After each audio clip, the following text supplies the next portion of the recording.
He disowned them before they were even born. A powerful white CEO, Douglas Winford, erased the existence of his black twins, choosing silence over accountability. For 28 years, Amira and Jalen Ellis built their lives without his name, his money, or even his acknowledgement. They built everything, from nothing. But what happens when the world finally sees them? What happens when the very man who denied their blood sees their faces on the cover of a billion-dollar magazine?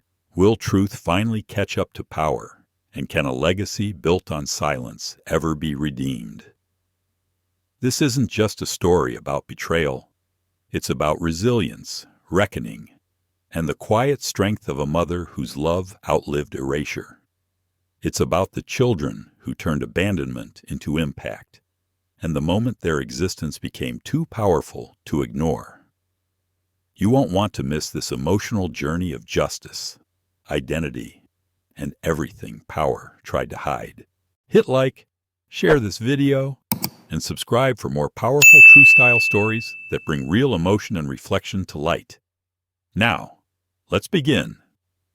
Douglas Winford had survived press scandals, hostile takeovers, and shareholder revolts that would have broken lesser men. But nothing prepared him for what he saw that morning, sitting alone in his corner office, sipping black coffee from a gold-rimmed mug engraved with his initials. The magazine was already on his desk when he walked in. At first glance, he thought it was just another feature on some disruptive tech founders. Young, hungry, self-made. He almost passed it by. But then he saw the headline. The Ellis twins' power, purpose, and a 75-meter future. And then he saw their faces. The coffee mug slipped from his hand, shattering on the Italian marble floor.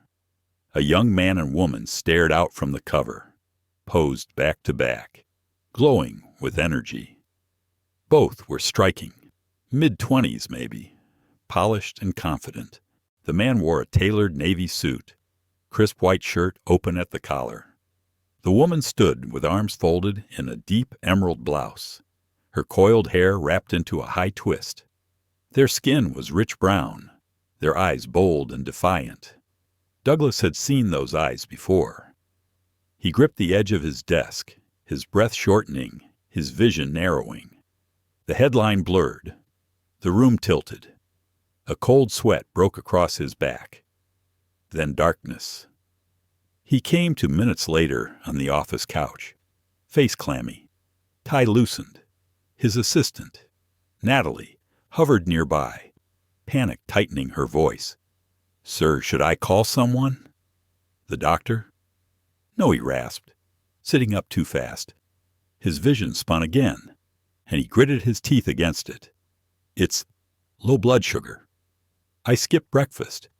You're shaking." "I'm fine," he snapped, then softened. "Just give me a moment." "Natalie?"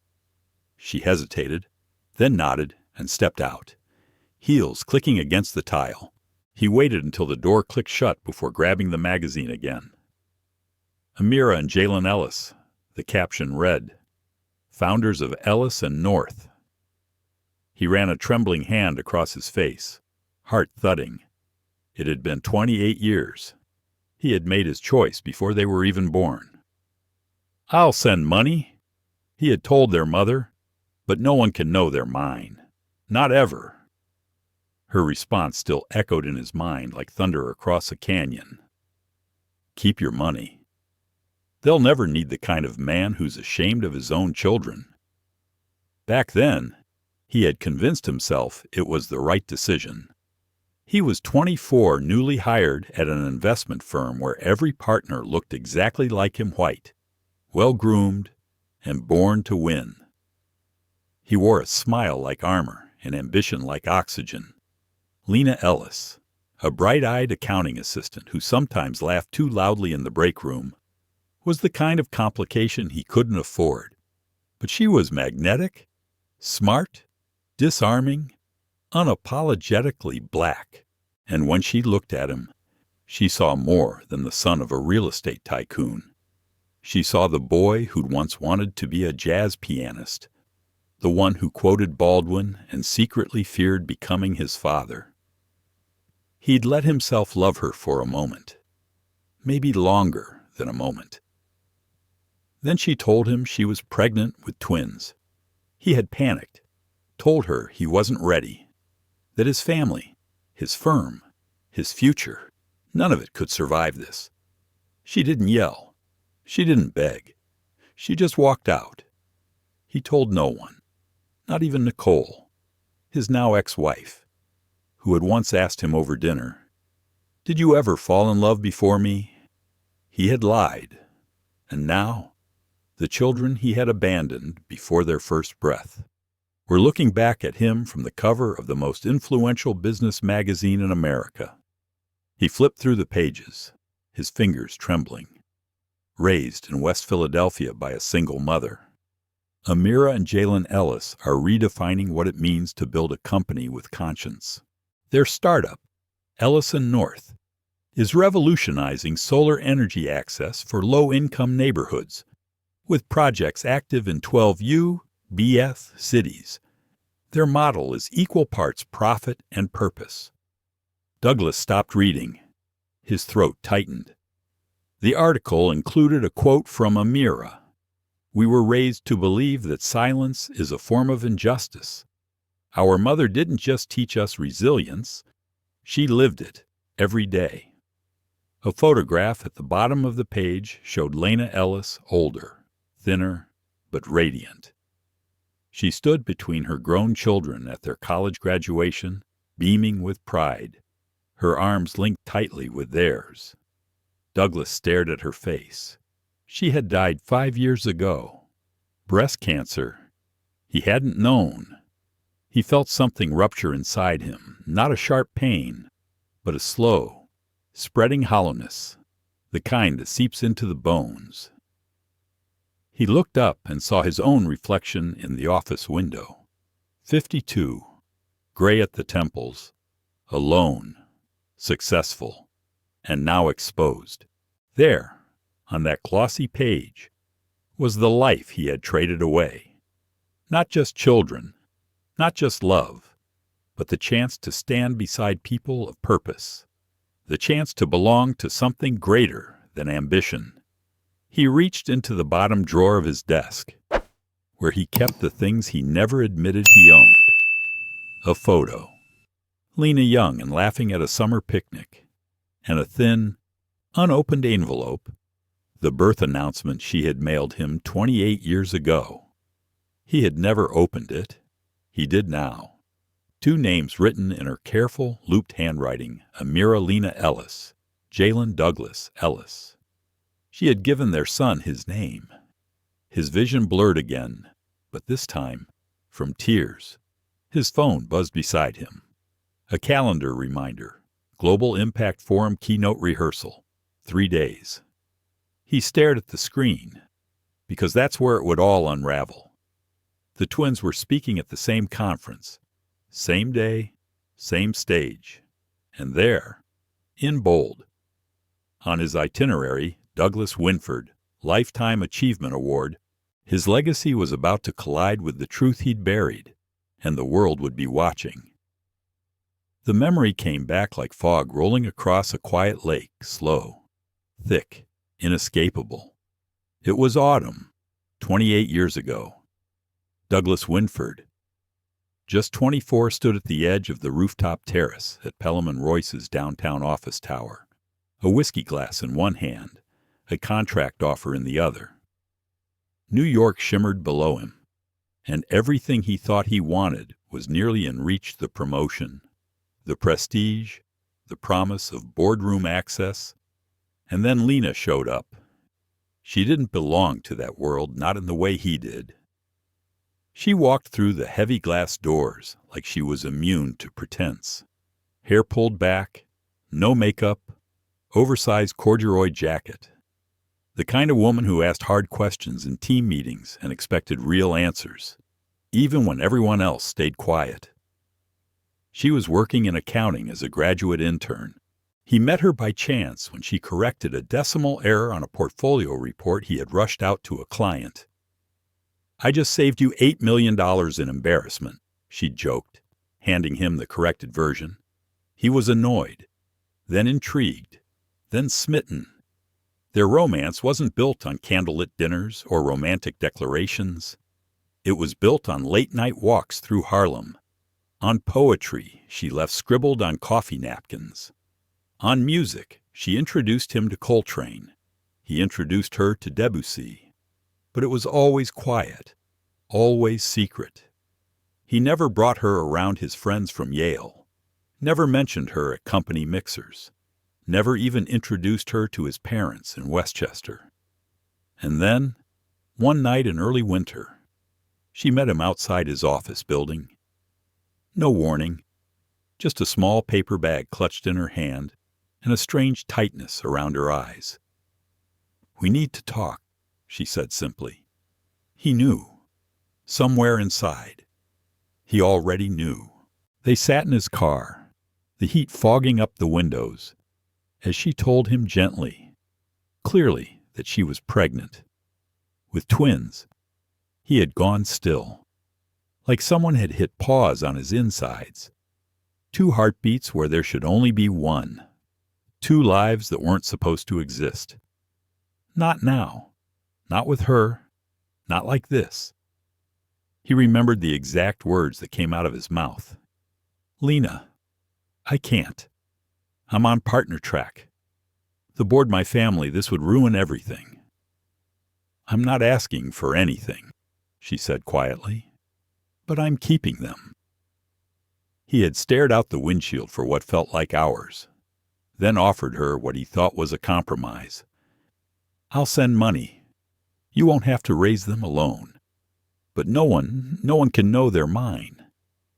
Lena stared at him for a long, unbearable moment. Her voice was so calm, it was terrifying. "You think I want your money? Doug? I just thought no." She cut him off. "You thought of yourself.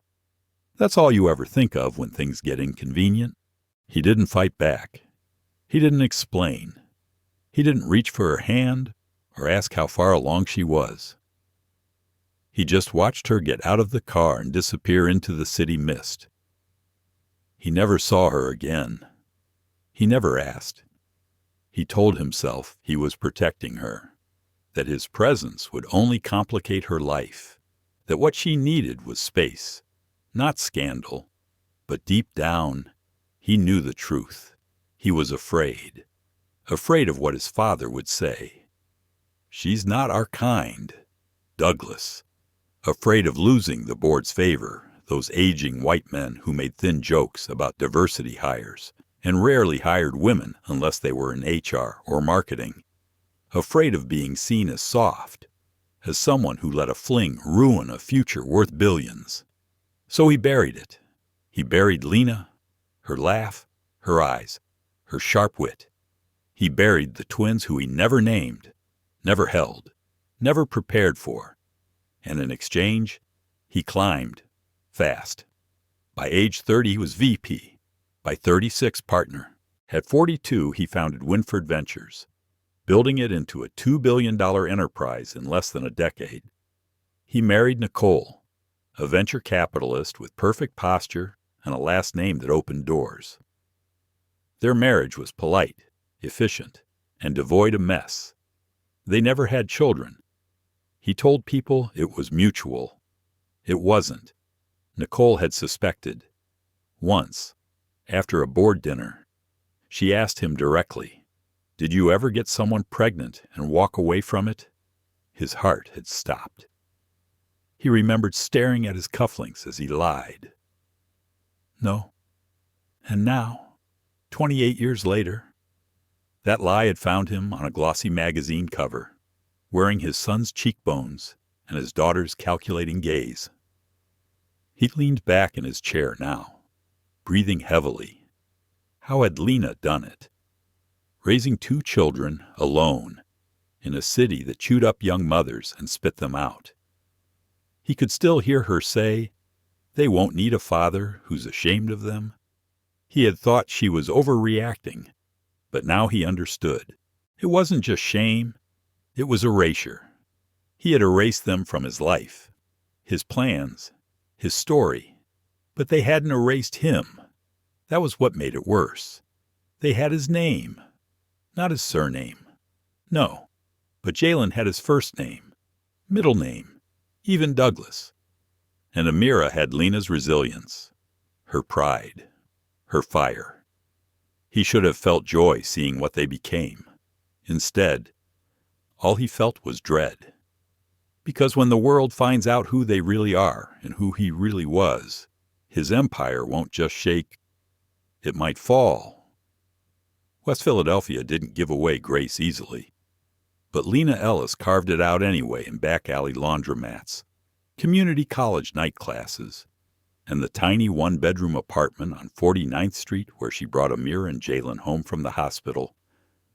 She worked nights at Temple Hospital sanitizing medical tools and days transcribing legal audio for a downtown firm. When bills stacked higher than paychecks, she bartered, cleaned offices for free daycare, offered weekend tutoring for grocery vouchers. What she never traded was her dignity. Amira and Jalen never knew how tight things really were. Lena made childhood feel rich with ritual, bedtime poems, Sunday pancakes, science experiments in mason jars. She never spoke of their father, never cursed his name, never told them he was a CEO who once whispered to her about opening a jazz bar in Brooklyn. All she said when they finally asked at age 7 was he made his choice, and I made mine. Amira remembered that moment vividly. Her mother had been folding laundry, one sock missing its match, the sun slanting through the kitchen blinds. "Did he love you?" Jalen had asked.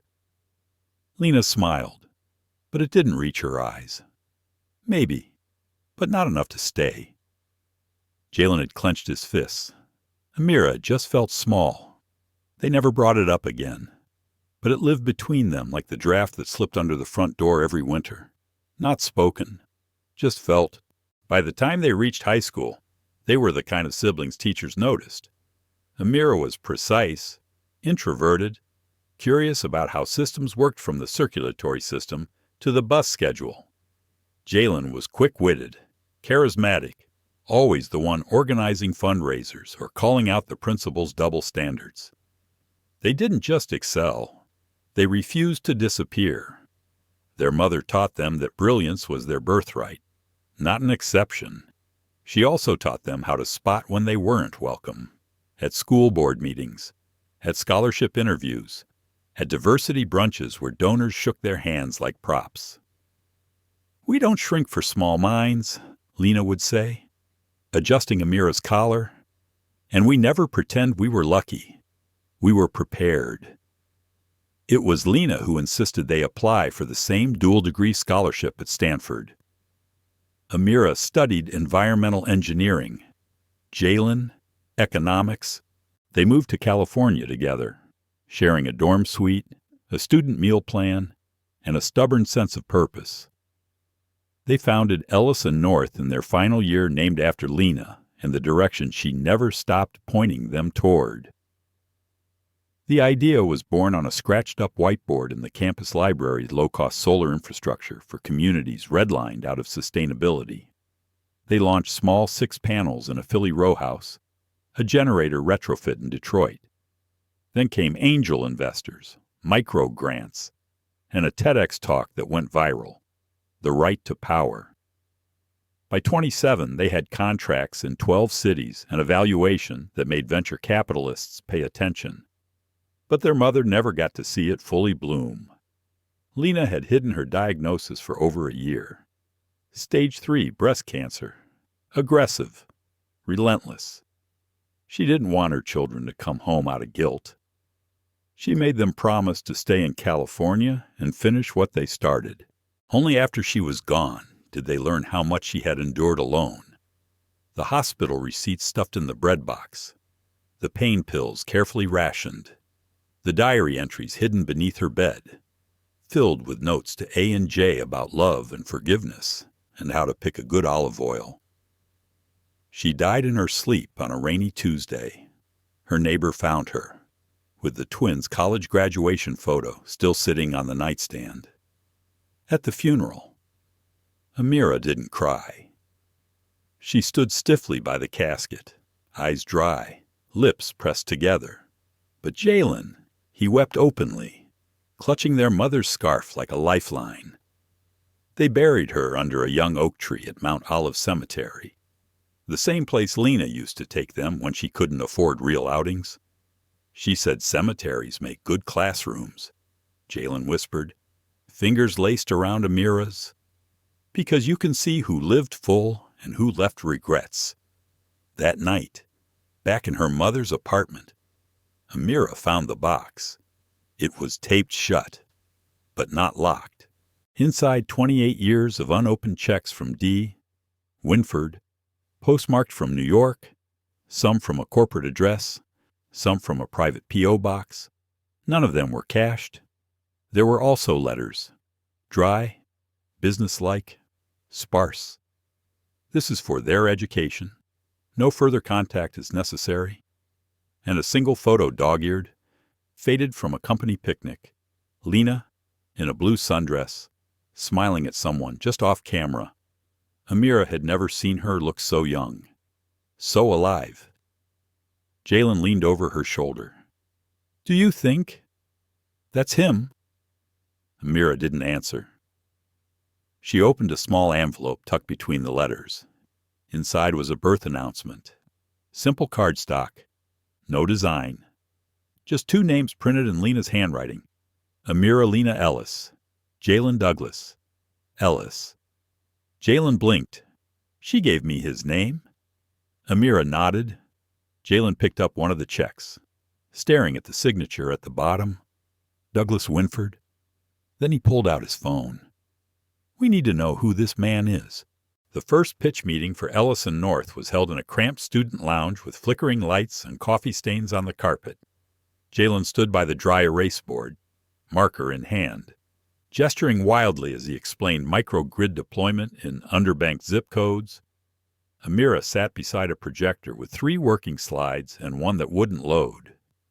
Their audience was 3 local sustainability mentors, one of whom kept checking his phone. They didn't get the grant, but they got something better focus.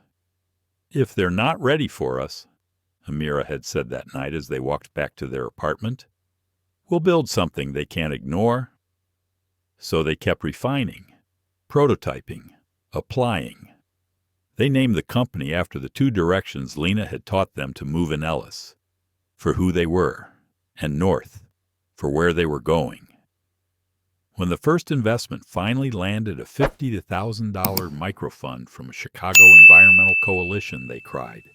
Not because of the number, because someone finally believed what their mother had always known, that brilliance didn't require permission. Within 2 years, Ellis and North had set up scalable, solar-powered units in 8 low-income housing complexes across the Rust Belt. They didn't just provide power, they provided independence. Schools stopped canceling classes for winter outages.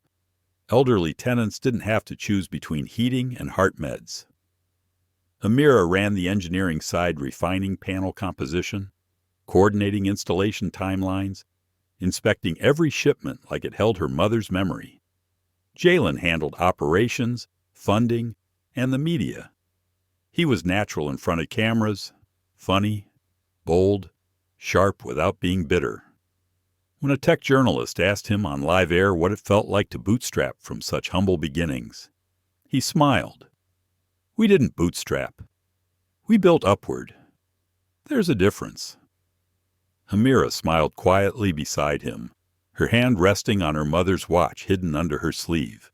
Their impact was measurable, their story magnetic. By year 4, Ellis and North had offices in 3 cities, 60 full-time employees, and major national coverage. The phrase energy equity was starting to show up in legislation, and lobbyists were listening. But nothing compared to the day Enterprise Weekly called. Amira had been in the field, standing on a rooftop in Detroit overseeing panel repairs in the snow. when she got the message. Cover story confirmed. Photo shoot next week. She didn't cry, but that night she visited her mother's grave, bundled in a long wool coat, and read the article draft out loud. From a one-bedroom apartment in West Philadelphia to a $75 million valuation, Amira and Jalen Ellis have redefined what it means to build a company rooted in social justice, scientific rigor, and legacy. Their mother, the late Lena Ellis, remains their guiding star. She'd have hated that line, Jalen said the next day, chuckling. Guiding star sounds like a Hallmark card. She'd have corrected the comma usage, Amira replied, but they both knew she would have been proud. Still, beneath the pride, something churned. The box they'd found in Lena's closet, the checks, the letters, the old photo sat unopened again. A choice neither of them was quite ready to make. Amira tried to ignore it. She threw herself into work, hired a data science lead, pitched in Denver, met with Congresswoman Patel about solar tax equity. But every time she saw the name Winford Ventures in an industry newsletter or heard it mentioned at a green energy summit, something in her spine bristled. She didn't want to know him, but she couldn't unknow the truth. He existed. He had money, connections, silence, and Lena had refused to touch a dime of it. "We don't take charity from cowards," Jalen muttered once, holding one of the checks by its corner like it smelled bad. Still, Amira kept the envelope. She didn't know why. Maybe it was her mother's handwriting. Maybe it was the weight of unspoken things. Maybe deep down she wanted to ask him one question, not about love, not about abandonment, but about shame. Why were we something you had to hide? Jalen didn't want answers. He wanted leverage. He dug, quietly, relentlessly. A friend from his Stanford cohort, now in private equity, told him that Winford Ventures had been under internal review for historical hiring irregularities. Another source, an HR exec who once worked for the company, slid him a few anonymized exit memos. Patterns began to emerge. Qualified black candidates, blocked promotions, quiet terminations. Jalen laid it out on a whiteboard in their Philadelphia office. Timeline, names, trends, gaps, structural racism, Amira said, arms crossed. Jalen nodded, documented. Amira stared at the board, her expression unreadable. "He built an empire with our blood erased from the foundation," she said. Silence stretched between them. "So what do we do?" Jalen asked. Amira didn't speak at first. Then, quietly, we let the foundation crack. Douglas Winford had always prided himself on seeing things before others did opportunities. Risks, trends, but that magazine had blindsided him. The Ellis twins stared at him now from every screen in the building. Natalie, his assistant, had put the morning press clippings on his desk as usual. "Just a heads up," she'd said cheerfully. He hadn't opened them yet. He couldn't. The magazine was enough. The photos were unrelenting. Amira Ellis' arms folded, expression sharp. Her eyes, his eyes staring out with unnerving calm. Jalen Ellis leaning forward, half smiling. The same dimple Douglas used to see in the mirror when he was younger and still believed in redemption. They looked unbothered, powerful, purposeful, and nowhere in the article did his name appear. But in every word he was there. Every line was a rebuke. Every quote, an echo of the life he'd missed. He picked the magazine back up, flipping through it compulsively. "Our mother taught us to build things no one could take away. Legacy isn't inherited, it's created. You can't change the systems that hurt you if you're too busy pretending they don't exist." Douglas swallowed hard. The article went on to describe Ellis & North as one of the most ethically driven tech companies of the decade. The tone was celebratory, the language reverent.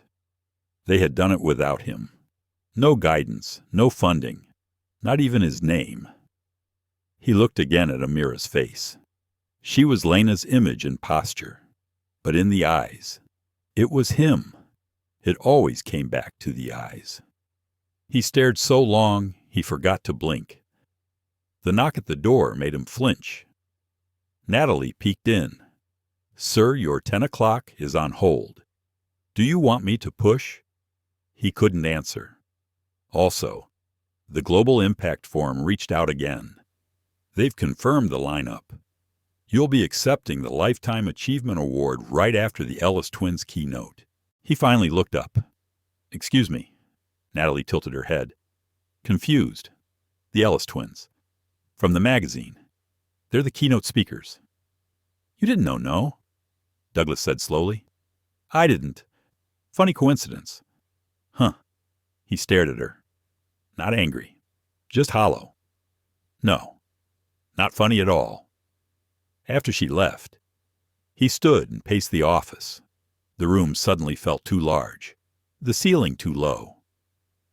He opened the windows, letting in the noise of Manhattan honking horns, construction drills, wind bouncing off glass towers.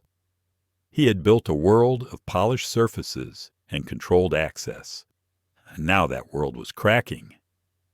He sat back down, picked up his phone, and scrolled until he found the number he hadn't called in 3 years. Nicole. His ex-wife answered on the second ring. "I saw the magazine," she said without preamble. "You knew?" he asked. "Of course I did." Her voice wasn't angry, just tired. "I knew the moment I saw her photo." She continued. "That's your stare. That jawline. You think I never noticed how you flinched every time someone mentioned kids?" Douglas closed his eyes. "Why didn't you ever ask again I did?" she said. "You lied." I stopped asking. A long silence. Then, she added softly, "So, what now?" "They're speaking at the same conference," he said. 3 days from now. Are you going to talk to them?" "I don't know. Doug. I don't know if they want me to." Nicole sighed. Whether they want it or not, they deserve the truth. He hung up without saying goodbye. There were still things he didn't know. How much they knew. If they'd ever suspected. If Lena had told them. He opened the bottom drawer again, pulling out that same envelope the birth announcement he'd once left unopened. His name was there. Twice. Jalen Douglas Ellis. It wasn't a message. It was a mirror. He thought about the life Lena must have lived, the decisions she made without him, the surgeries, the rent, the birthdays, the grief. And he had climbed. He had profited. He had hosted diversity panels at Winford Ventures while pretending his own children didn't exist. And now, at the apex of his career, they were standing on the same stage, not to share it, to eclipse it. His phone buzzed. Natalie again. "Just FYI, the Ellis twins team reached out. They're requesting a private meeting with you before the conference. They were quite insistent." Douglas stared at the message. His hand hovered over the keyboard. Then he replied, "Confirm. Hotel suite. Wednesday." Douglas Winford had always assumed power meant control. Control of the room. Control of information. Control of the narrative. But in that moment, standing alone in his office, surrounded by silent awards and glass trophies, he realized something unsettling. He was no longer the one holding the script. They already knew. Marla Quinn confirmed it that evening. She was the only private investigator Douglas had ever trusted. Smart, methodical, quiet. She met him in a low-lit midtown bar, one of those places where executives whispered sins over $300 bourbon. Marla slid a thin file across the table. No surprises in their background. "Everything's clean," she said. "But that's not the point. Is it Douglas kept his eyes on the folder? How long? 3 years. That's how long they've known about you.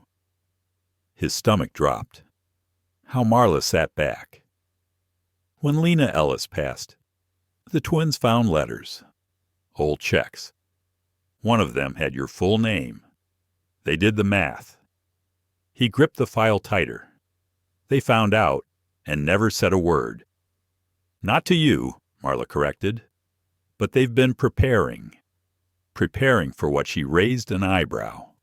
For this meeting, for what comes after. He didn't answer. Instead, he opened the folder. There they were again. Photos he hadn't seen Amira speaking at a climate justice summit. Jalen at a youth entrepreneurship panel in D.C., them together, standing in front of a completed solar project in Southside Chicago, surrounded by kids holding signs that read, "Our future is bright." There was a grace in their posture, a defiance in their stillness. They looked like they knew who they were and who he wasn't. You said they've been preparing. For what, exactly? Marla hesitated. I don't know everything, but I traced some of their recent research activity. They've pulled internal data from Winford's DEI reports, SEC filings, employment audits. Douglas blinked. Why would they be looking into that? Because they're not just your children. They're your mirror. That word again. Mirror. It haunted him. They're not looking for a reunion, Marla said gently. They're looking for clarity, maybe accountability, maybe more. He stared past her to the bar's muted television. Some talking head pundit was debating climate policy while a stock ticker crawled beneath. For years, he had built Winford Ventures as a fortress. Ethical branding, thought leadership, ESG compliance. But now his children were standing on the other side of the moat, carrying torches. What do they want from me? He asked quietly. Marla leaned in. I think they want to know why. 2 states away. Amira stared out the window of their Philadelphia office. Her reflection fractured across the pane. You think he'll take the meeting? She asked. Jalen looked up from his laptop. He already has. Confirmed this morning. She didn't react, just kept her eyes on the skyline, her arms folded like armor. 3 years, she murmured. We've known for 3 years. What are we expecting to find in 30 minutes? Jalen hesitated. Closure. Amira turned to him, her expression unreadable. I don't want closure. I want comprehension. I want to understand how a man can deny his blood for 3 decades and still sleep at night. You think he sleeps? They both laughed, but it wasn't funny. They had debated this for months. Whether to reach out, whether it was even worth it. They had disagreed at first. Jalen wanted to expose him, release the story, burn the pedestal down. Amira didn't. Not because she wanted reconciliation, but because she needed context. Without it, she once told her brother, I'll always wonder if I became who I am because of what he wasn't. Now, the moment was here. They were scheduled to meet Douglas Winford in a penthouse suite 2 days before the Global Impact Forum, and they had leverage. Jalen pulled out the dossier they had compiled patterns of exclusion at Winford Ventures, memos from mid-level black managers who never got promoted, a confidential exit interview transcript from a woman who left after being told her tone wasn't corporate enough. None of it directly incriminated Douglas, but all of it happened on his watch. He built a brand on inclusion, Jalen said, while structurally excluding people like Mom, Amira nodded, and people like us. They sat in silence for a while. Then Jalen asked the question that neither of them had dared to voice in weeks. What if he apologizes? Amira didn't flinch. Then we listen. But we don't lower our guard. He studied her face. You're ready? She shook her head. softly. "No, but I'm prepared." That night, Douglas poured himself a drink for the first time in months. He turned off his phone, shut down his laptop, and walked into the study where he kept the things he didn't let anyone see. A drawer full of notes from past speeches, a photo of Lena he never framed, and a blank card, the kind used for obituaries. He wasn't ready for what the twins would say, but for once, he was willing to hear it, even if it shattered everything. The elevator opened onto the 46th floor with a soft chime. Amira stepped out first, flanked by her brother. The hallway to the penthouse suite was quiet, draped in expensive silence. Plush carpet, gold-trimmed sconces, the faint smell of lavender and old money. Jalen adjusted his cufflink, then glanced at her. "You okay?" Amira nodded. Steady, but inside, her heart pulsed like a drum. They stood before the door for one breath too long. Then Jalen knocked. A beat, then another, and then the door opened. Douglas Winford stood there in a charcoal blazer and navy slacks. No tie, no smile. For a moment, no one said anything. He looked at them not just with recognition, but with something harder to place. Regret, awe, fear. Jalen was the first to speak. "Mr. Winford, please," Douglas said, voice low. "Come in." They entered slowly, taking in the surroundings, high ceilings, floor-to-ceiling windows overlooking the skyline, a bottle of untouched scotch on the side table. "Would you like anything to drink?" he offered. "No," Amira said. "Tone, even." "We prefer to get to the point," Jalen added. Douglas nodded.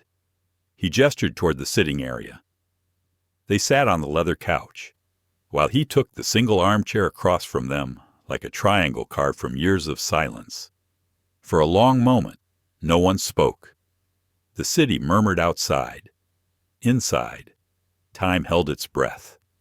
Finally, Douglas broke the silence. He began, then stopped. His voice caught in his throat.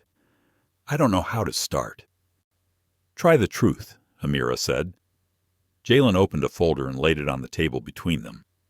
"Here are the records, memos, HR logs, exit interviews, the hiring patterns at your company during your early years. We've been tracking it." Douglas didn't reach for the folder. Amira leaned forward, her eyes calm but unwavering. "We're not here for an apology.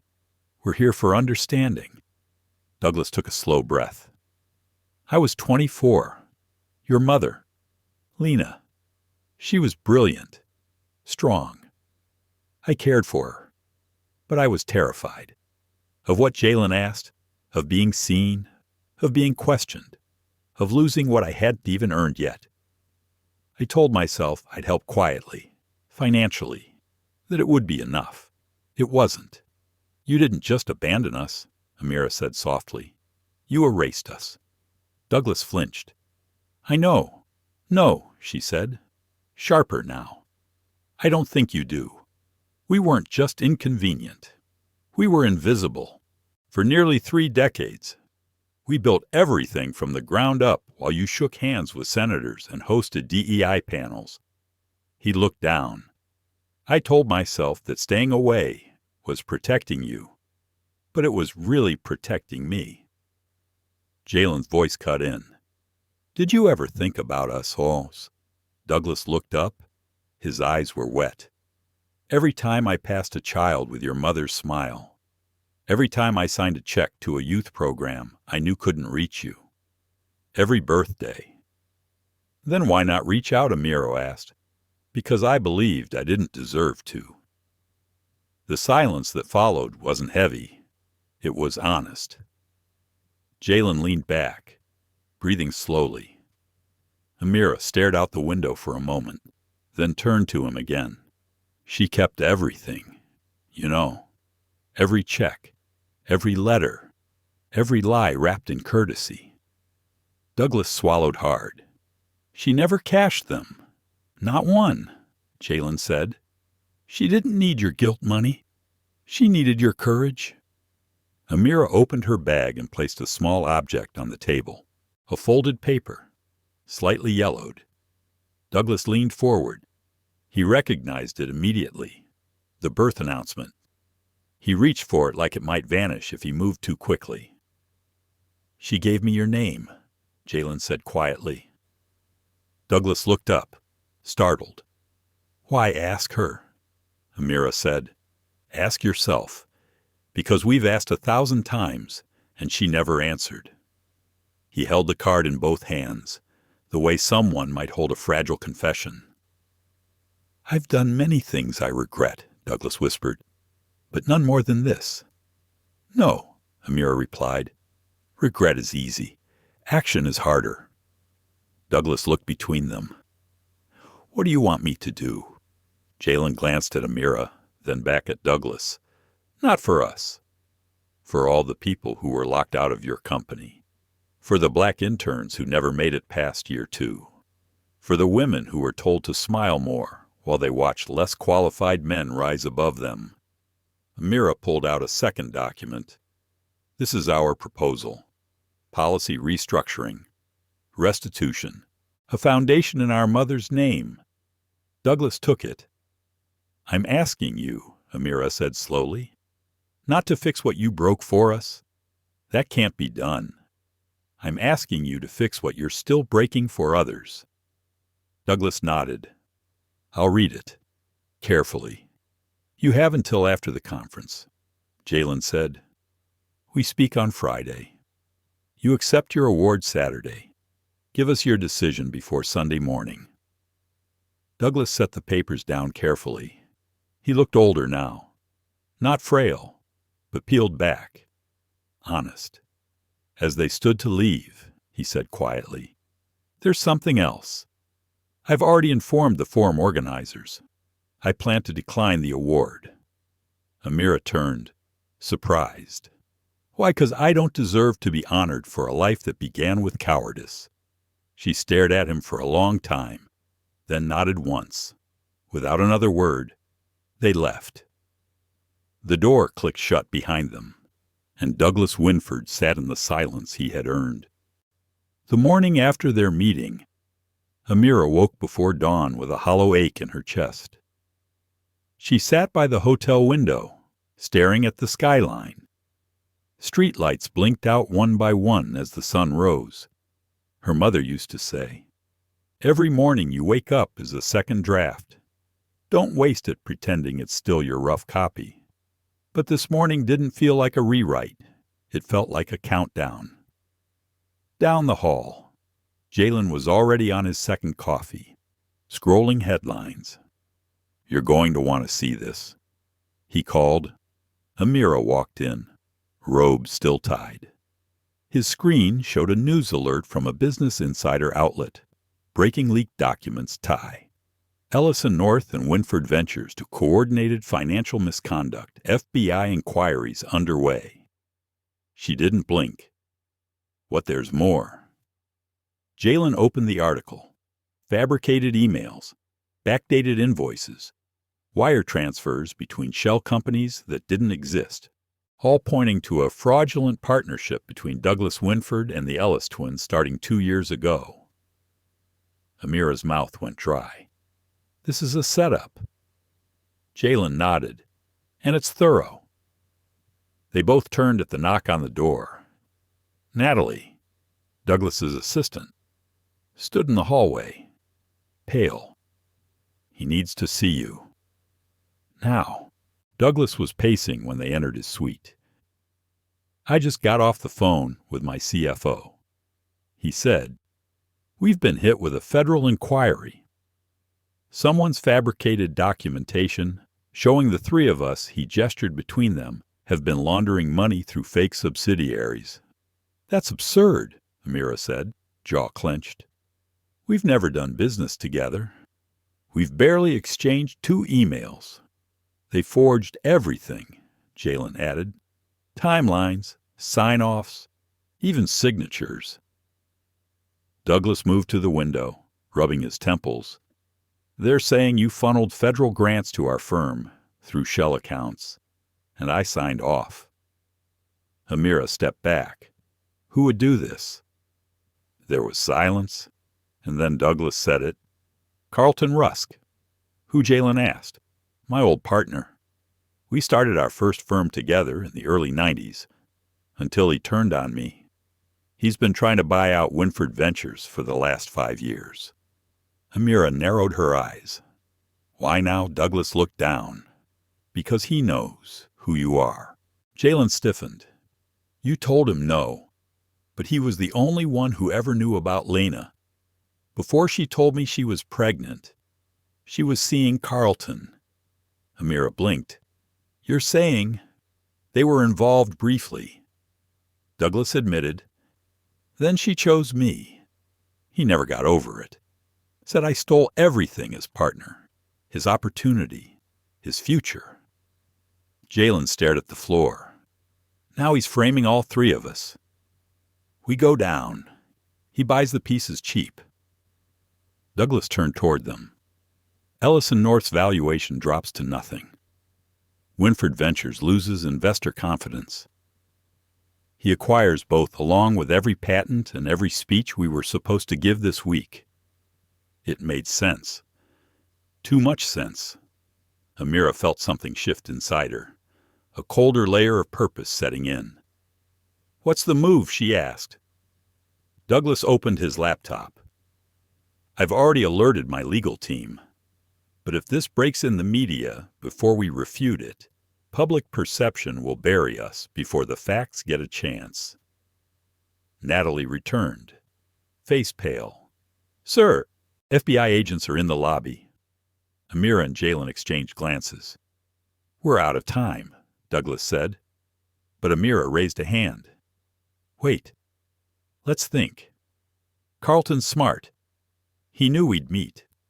He knew this would shake us, Jalen added, and that we'd be too focused on defending ourselves to investigate who really pulled the strings. Amira nodded. Which means we don't just need to survive this. We need to outplay him. Douglas's face tightened. There's one person who might help. Her name was Soraya Sloan, Carlton's executive assistant for nearly 20 years. Quiet, loyal, and sharp. Douglas placed the call on speaker. She answered in a whisper. I wondered when I'd hear from you. Soraya, Douglas said carefully. I know what he's done. I do too, she replied. But I can't talk long. We need proof. You're the only one who knows where he hides things. She hesitated. You remember Leah. Douglas nodded. Your daughter. She's alive because of you. You got her into that clinical trial when we had nothing. I didn't do it for favors. I know, Soraya whispered, which is why I'm going to help you. A pause. I'll send you something in an hour. But be careful. He's got eyes on every phone line and every inbox. The call ended. They looked at each other, silent agreement forming. This wasn't about scandal anymore. This was about survival. An hour later, an encrypted email arrived. It contained a folder, inside memos, data logs, encrypted chat threads. But one document froze Douglas in place. A letter from Lena, dated just before she told Douglas about the pregnancy, addressed to Carlton.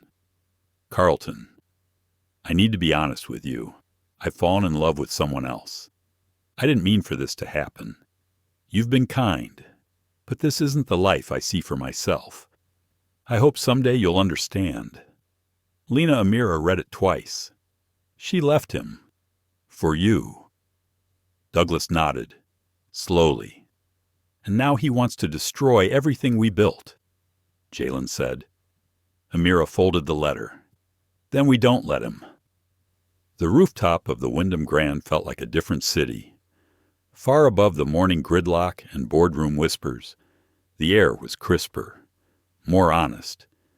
The twins stood side by side, back straight, watching as clouds skimmed the skyline like slow-moving threats. I hate suits, Jalen muttered, tugging at his collar. Amira gave him a look.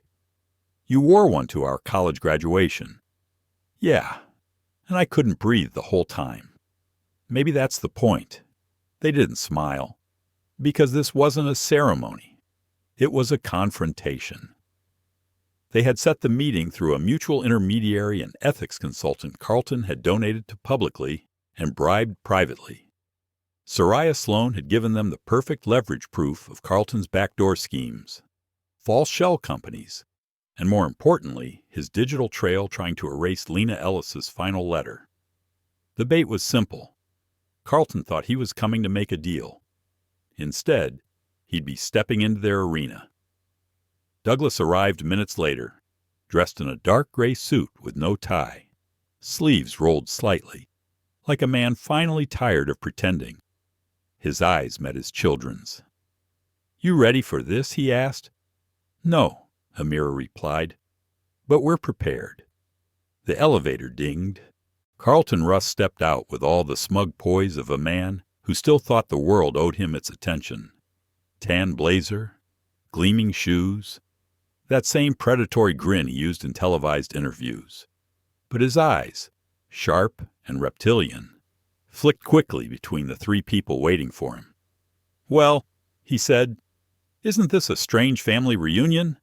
No pleasantries, Douglas said flatly. I save those for the honest folks. Jalen stepped forward. You've made quite the mess. Mr. Rusk, fraud, defamation, federal tampering, impressive. Carlton scoffed. Big words from a startup whose valuation is about to drop like a stone. Amira didn't flinch. You forged federal documents and planted them on our servers. Allegedly. We have the metadata, Douglas said coldly.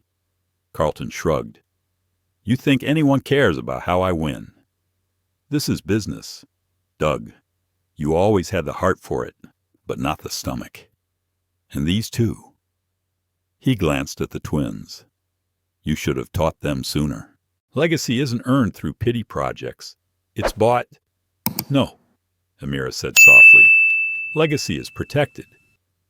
She pulled out her phone, tapped a single button. A tone sounded. Carlton's eyes narrowed. You're recording this? No, Jalen said.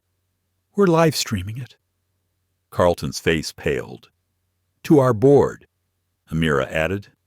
To yours. To 3 independent ethics councils and a federal legal review committee. Oh, you're bluffing. Douglas stepped forward, holding the printed copy of Lena's letter. This was her truth, the one you tried to erase. Carlton's mask slipped for the first time. You think one dead woman's love note is enough to bring me down? No, Amira said.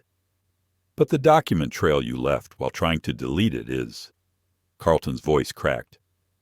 You don't know what this world takes from men like me. No, Jalen replied. We know exactly what it takes from people like our mother. And from those who never had a seat at your table. Carlton started to lunge forward, but Douglas stepped in. Don't, he said quietly. You don't scare us anymore. For a long moment, there was nothing but wind. And then Carlton turned. Enjoy your 15 minutes, he spat, because after this no one will trust your little company again. But as he walked back to the elevator, he didn't notice the 2 men in suits waiting just outside the door. Federal agents. Soraya had timed it perfectly. Carlton Rusk.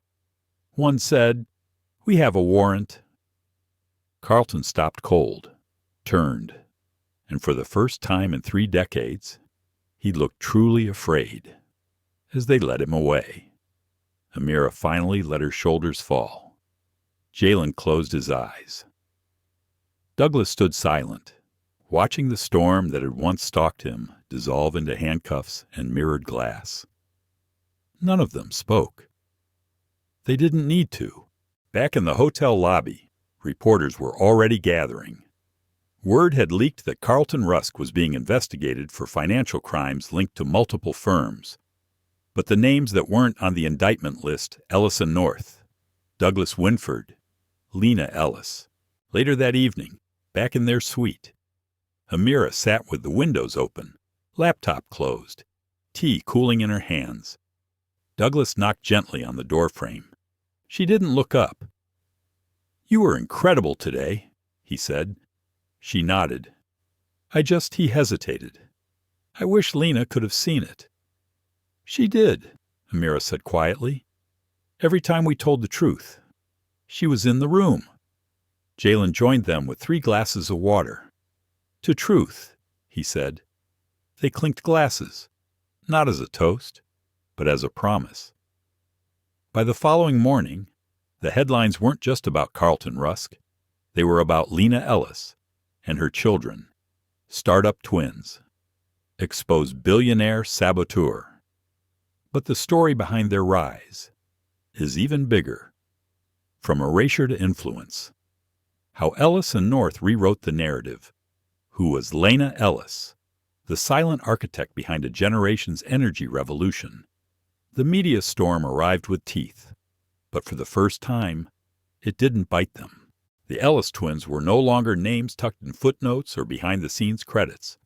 Their faces, once filtered through bias or barely acknowledged, now filled magazine covers, talk show segments, and congressional hearings. Not for scandal, but for survival, for integrity. Amira watched one such segment from the back of a green room before a panel discussion. A television anchor summarized their story with near reverence. Denied the privilege of legacy. They built one from the ground up. Raised by a single mother who worked double shifts and never once took a handout from the man who abandoned her. These twins didn't just survive. They changed the game, and then held the old players accountable. It should have felt victorious. But all Amira felt was the ache of absence. Her mother would have hated all this attention. She would have said, "Don't let the camera make you forget who fed you when no one looked." "She'd be proud," Jalen said softly beside her, as if reading her mind. "She'd be annoyed," Amira corrected, "and proud." They both smiled. It was a smile tinged with grief and triumph. 2 things that rarely sit quietly beside each other. Meanwhile, at Winford Ventures, the boardroom was in chaos. Douglas stood at the head of the table as old men in tailored suits debated loudly, some defensive, others desperate. "I say we issue a joint statement." One said, "We should distance the company entirely." Another argued, "What if this opens old lawsuits?" Douglas raised a hand. The room fell still. "This is not a scandal. This is a reckoning." Some shifted uncomfortably. "We don't hide from this," he continued. "We acknowledge it, we restructure, and we move forward with integrity." "Even if that means you step down?" one director asked sharply. Douglas didn't flinch. "If that's what it takes." There was silence. Then, slowly, others began to nod. And for the first time in his life, Douglas Winford wasn't trying to control the room. He was earning his place in it. Later that day, Ellis and North's inbox overflowed, not with hate, with hope. Emails from young engineers in Detroit, letters from single mothers in Baltimore, messages from former Winford interns who said, "I thought I was crazy.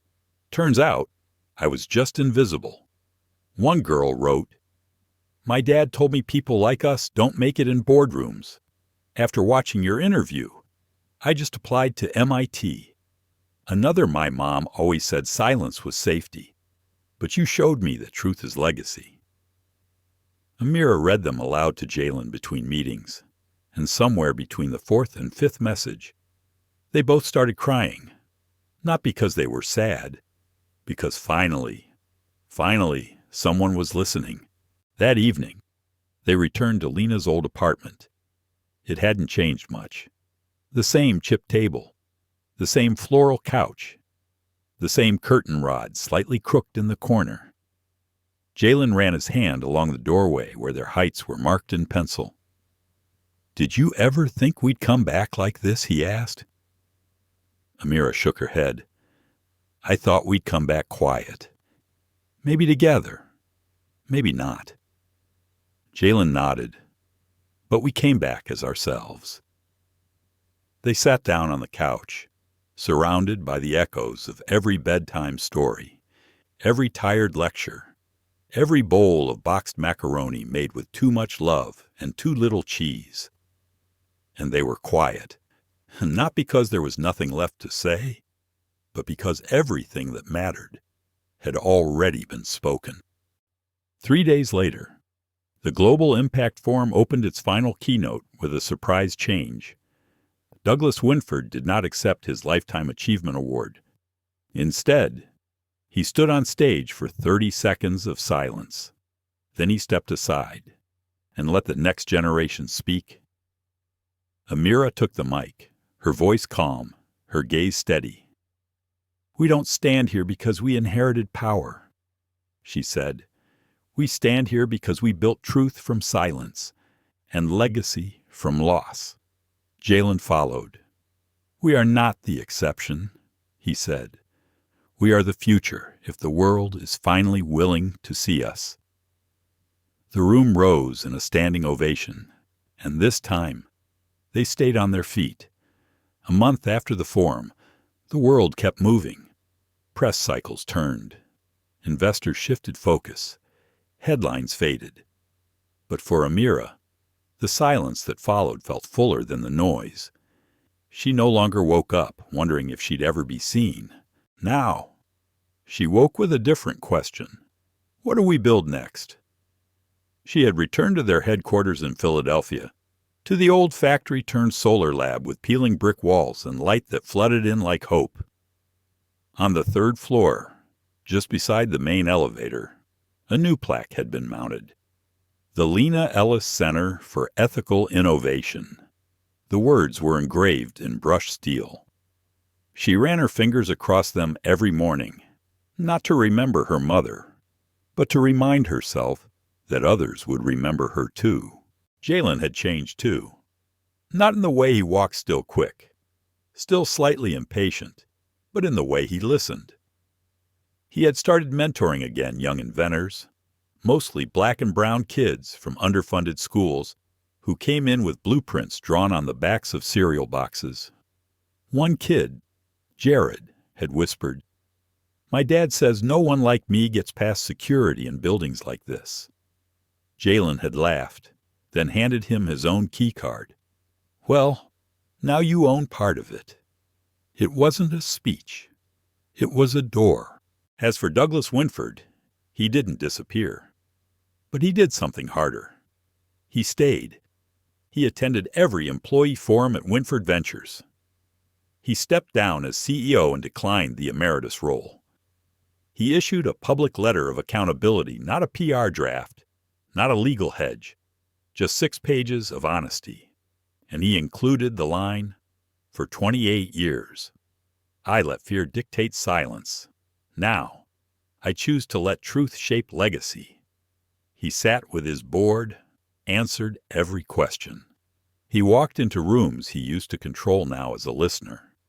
And most surprisingly, he offered Ellis and North the patent to one of Winford's most profitable renewable energy algorithms, free and permanent transfer. When asked why, he said only, "Because it was never really mine." Amira received the paperwork with one hand, and with the other. She handed him a framed photo of Lena. She didn't speak. He didn't cry. But he held it like something sacred. Weeks passed, then months, and the world did what it always does, moved on. But some things remained. At Lena's old apartment, the landlord finally upgraded the pipes. Soraya Sloan now sat on the board of Ellis and North, helping reimagine ethical governance from the inside. And Amira began hosting monthly Friday dinners at the lab. Nothing fancy, no press, just food, music, and stories. Stories about mothers who held the line, fathers who found courage late, but still showed up, and kids who weren't supposed to make it, but did, one night, toward the end of a quiet dinner. Amira lingered alone in the lab's workshop. The others had gone home. The wind rattled faintly outside. She reached into her bag and pulled out a worn letter. Lena's last one. The one she had never shown Jalen. It read, Amira, if you're reading this, it means I didn't get to see the whole picture, but I already know what you'll become. You were born knowing how to hold fire without burning others.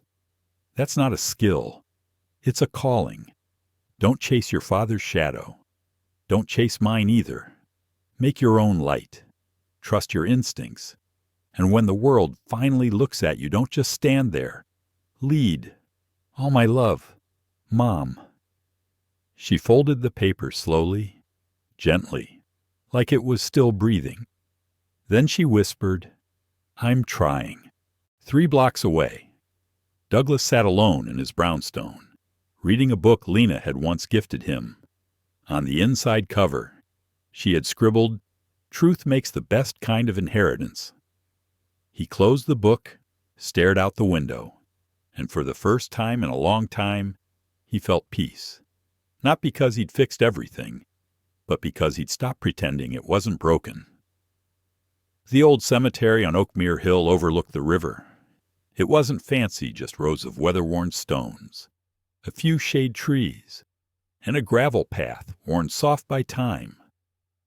But it was the place Lena Ellis had chosen long ago, back when money was tight and dreams were bigger than their bank accounts.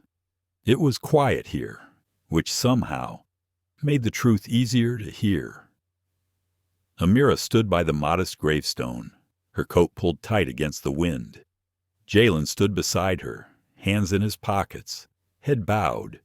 Between them was a newly placed bouquet of white lilies, and beneath it, a brass plaque now mounted beside the headstone.